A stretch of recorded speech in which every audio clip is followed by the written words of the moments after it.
Hola, les damos la bienvenida al podcast Exclusión en la Sombra. Se preguntarán de qué trata este espacio. Cuéntanos, Alejandro. Empezaremos por hablar sobre la exclusión social. La exclusión social es la falta de participación de segmentos de la población en la vida social, económica y cultural de sus respectivas sociedades debido a la carencia de derechos, recursos y capacidades básicas que posibiliten el mismo acceso a las oportunidades y servicios para llevar una vida digna y feliz. Así es como nos centraremos en las comunidades afrocolombianas, las cuales representan cerca de 10 millones de habitantes, de las cuales el 90% viven en exclusión. Esto según el Departamento de Planeación Nacional. Se encuentran principalmente ubicados en el litoral pacífico y el Caribe. Esta problemática persiste desde hace 500 años y se caracteriza por la explotación de su fuerza de trabajo en empleos duros, despojo de sus tierras, retraso educativo, la pobreza y el racismo. Las consecuencias económicas, sociales y espirituales que provocó la esclavitud se unen a los desequilibrios del modelo de desarrollo económico, social, capitalista promovido por las élites dominantes. Me marcó porque soy negra. Cuenta en la Comisión de la Verdad una mujer de María la Baja Bolívar, a quien en el 2000 un paramilitar la obligó a desfilar frente a otros hombres de las Autodefensas Unidas de Colombia y luego fue marcada con un hierro caliente. Ella relató que las mujeres las obligaban a hacer oficios, a lavar los camuflados y a cocinarles. Bueno, y esto no es todo. ¿Se imaginan ser asesinados solo por pertenecer a una comunidad? Los defensores y defensoras indígenas de los derechos humanos que alzan la voz sufren intimidación y violencia. Además, pueden ser agredidos físicamente o asesinados solo por pertenecer a pueblos indígenas. Y eso, que desde 1991 se eleva al rango constitucional el reconocimiento y respeto a estas comunidades. Además, las faltas de políticas públicas enfocadas a atender las necesidades específicas de las comunidades indígenas, la apropiación de las tierras ancestrales, la discriminación y la falta de reconocimiento a sus derechos como ciudadanos colombianos son algunos de los factores que contribuyen a esta exclusión. A mí me parece que la población indígena haya aumentado un 36%, en vez de mejorar la situación, solo la ha empeorado.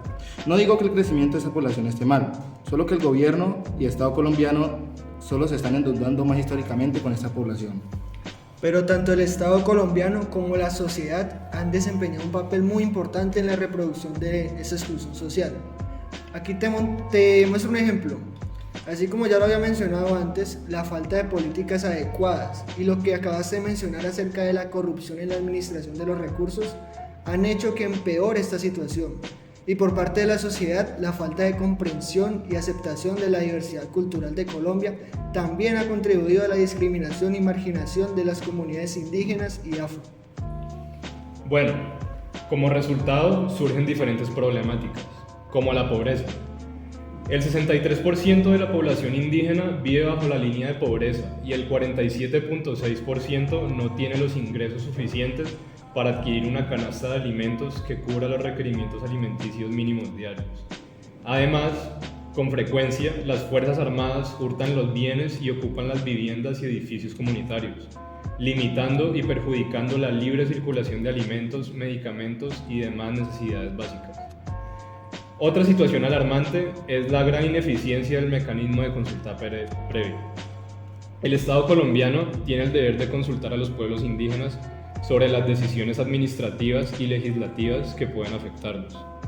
Con la inexistencia de un proceso estructurado, coherente y consensuado de consultas a los pueblos indígenas por parte de entidades públicas y privadas, estas poblaciones son vulnerables a los abusos empresariales e industriales que busquen aprovecharse de los territorios. Un buen ejemplo de esto ha sido el desarrollo de la represa El Cercado en La Guajira, proceso que se inició sin tener en cuenta los intereses del pueblo Wiwa, quienes habitan en este lugar. Pero también es importante que tengamos en cuenta que la exclusión de los pueblos indígenas en Colombia no solamente se refleja en la falta de acceso a recursos económicos, sino también en la violación de sus derechos humanos. De acuerdo con la Comisión de la Verdad, los indígenas han sido víctimas de desplazamiento forzado, violencia sexual, asesinatos y otros crímenes. Creo que de forma similar, en la región del Pacífico, que ha sido considerada como una zona enferma, áspera y muy lluviosa, diferentes actores se han aprovechado de la riqueza natural y se han dedicado a explotar indiscriminadamente estos territorios. Las élites políticas y económicas ocuparon y transformaron el Pacífico colombiano a partir de una visión del mismo como un territorio destinado exclusivamente a la extracción económica y sin reconocer las características culturales, sociales y por consiguiente las capacidades de gestión política de sus habitantes. Aún así, yo creo que hay muchas personas que siguen preguntando si existe realmente una vulnerabilidad social. Y acá yo digo, ¿cómo no va a ser una comunidad vulnerable si el 90% de la comunidad es analfabeta? Los niños afrocolombianos no tienen la misma oportunidad que los demás. Es lamentable que el Estado colombiano no haya hecho lo suficiente para proteger los derechos de estas comunidades. Bueno, por último, la privación de derechos se refiere a lo que viene siendo la situación en la que una persona o grupo de personas es privado de ciertos derechos humanos básicos, ya sea por parte del Estado u otros actores en la sociedad. Estos derechos pueden incluir la libertad de expresión, el acceso a la educación, la atención médica, la igualdad ante la ley y el derecho al trabajo. También puede ser entre otros. Lo anterior puede ser resultado de la discriminación, la exclusión social, la violencia, la pobreza y otras formas de injusticia social en diferentes contextos. Así es, Miguel. Tanto la comunidad indígena como la afrodescendiente en Colombia han enfrentado numerosas violaciones de derechos humanos como la falta de reconocimiento y respeto por su cultura y formas de vida, lo que pueden llevar a la pérdida de su identidad cultural y a la marginación social. En el caso específico de la comunidad afrodescendiente, también se han enfrentado a la discriminación racial y a la esclavitud durante la época colonial y trata de esclavos. Estas privaciones de derechos han tenido graves consecuencias en la vida de estas comunidades. Por lo tanto, es importante que se tomen medidas efectivas para garantizar la protección y el respeto de los derechos humanos para todas las personas, independientemente de su origen étnico o cultural. Sinceramente, me hace pensar mucho sobre si supuestamente estamos avanzando, porque los números en los factores negativos solo crecen. Con el paso del tiempo, estas comunidades solo se vuelven más vulnerables. Siento que para tratar esto se tiene que hacer un cambio muy radical. Sí, Juan Manuel, creo que todos concordamos que si bien es cierto que hay iniciativas y programas del Estado para abordar la exclusión de estos grupos étnicos, muchas veces estos son ineficientes o no tienen un enfoque adecuado. Y es que es necesario que se escuche a estas comunidades y se respeten sus decisiones y sus formas de vida. Bueno, entonces ahora te preguntamos a ti que estás escuchando.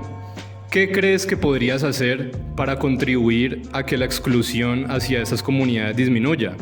Los esperamos en una próxima charla de tu podcast favorito.